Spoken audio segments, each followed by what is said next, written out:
service in Valley, Nebraska. The preceding audio signals and alarm tones were a test of the NOAA All Hazards Radio Public Warning Alarm System. During potentially dangerous weather situations, specially built receivers are automatically activated by the signal to warn of the impending hazard. Tests of the warning alarm system are typically conducted each Wednesday at 11:15 a.m.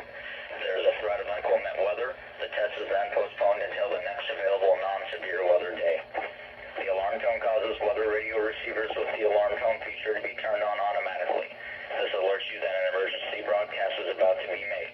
Weather radios with alarm tone features are available commercially. The emergency alert system codes and alarm tones are used by weather warning and emergency messages for 51 counties in eastern Nebraska and southwest Iowa, plus Washington, Marshall, Omaha, Brown, and Donovan counties of northeast